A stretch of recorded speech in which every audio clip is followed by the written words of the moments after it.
मूल रूप से इंदिरा गांधी नहर परियोजना से इस क्षेत्र को पानी आता है और सतलुज में पानी की पर्याप्त मात्रा है। जो हमारा भाखड़ा डैम है उसमें दुर्भाग्य यह है राजस्थान का कि आज भी भाखड़ा नागल परियोजना में राजस्थान का जो एक मेंबर की नियुक्ति भारत सरकार करती है उसकी नियुक्ति आज तक नहीं है। यहाँ के मंत्री हैं केंद्रीय मंत्री। मैं पहले भी 1 साल पहले आया था चुनाव से पहले, जब मैंने उनसे आग्रह किया था कि आप वाटर रिसोर्सेज के मंत्री हैं, आप फोकस करिए इंदिरा गांधी नहर का पानी जो जोधपुर, बाड़मेर और जैसलमेर टेल एंड पर हैं उनमें पानी पहुंचे। और हमारे राजस्थान का जब ये समझौता हुआ था उस समय 0.6 MF पानी राजस्थान को कम मिला था और समझौते का हिस्सा है। वो पानी हमारे को अगर मिल जाए तो आज जोधपुर में कोई पीने के पानी की कमी नहीं है। तो वो चलो वाटर रिसोर्सेज मंत्री नहीं, मैं उन पर आरोप नहीं लगा रहा, मैं तो बहुत विनम्रता के साथ उस दिन भी आग्रह किया और आज भी आग्रह कर रहा हूँ कि आप दाएं बाएं का ध्यान छोड़िए और आज इस पे फोकस कीजिए कि राजस्थान को उसका हिस्सा IGNP का कैसे मिले, भाखड़ा नागल में हमारा एक मेंबर कैसे बने और पंजाब के अंदर हमारा 204 किलोमीटर का जो फीडर है उसका रिनोवेशन कैसे हो, जिससे जो लीकेज हमारा पानी वो कैसे रुके।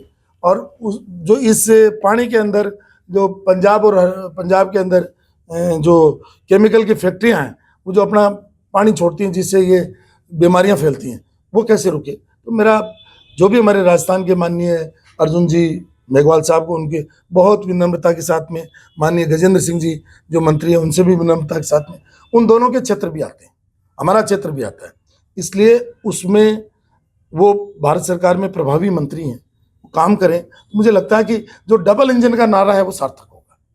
सर, निर्दलीय विधायक के तौर पर 1 साल बीत चुका है, कैसा रहा सर? देखिए, मेरा काम था जनता की समस्याएं सरकार तक पहुंचाना, राजस्थान की विधानसभा में उन पर चर्चा में हिस्सा लेकर के बताना और संबंधित विभाग के सेक्रेटरी और मंत्री तक इस बात को पहुंचाना। तो चूंकि मेरे पास अपना एक अनुभव था 10 साल मंत्री का, तो मुझे इस बात का पता है कि कौन सा वर्क विभाग में किस तरीके से करवाया जा सकता है। तो मैं मेरे 1 साल के कार्यकाल से संतुष्ट हूँ।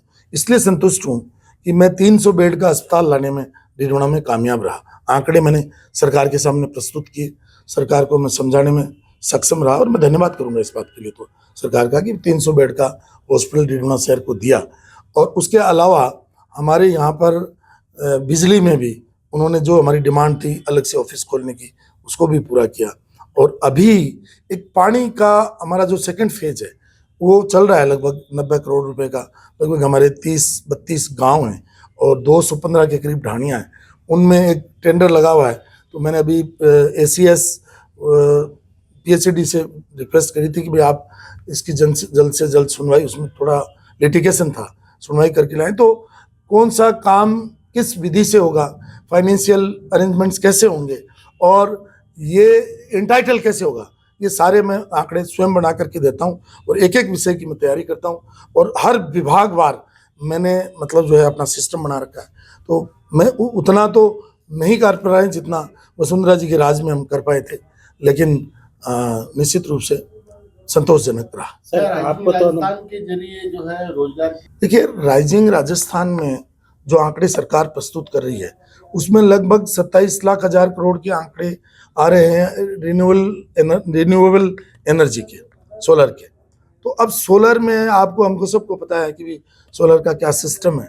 तो मुझे लगता है कि प्रोडक्शन में ज़्यादा सरकार को फोकस करना चाहिए जिससे लोगों को स्थायी रूप से रोजगार मिले एरिया वाइज। और उसमें जैसा बताया गया है लगभग 3 लाख हजार करोड़ के MOUs हुए हैं, तो वो इतना पर्याप्त नहीं है। फिर ये धरातल पर कितने आते हैं उस पर सारा डिपेंड करेगा। सर, आपको तो अनुभव था, इस कारण आपने काम करा लिया।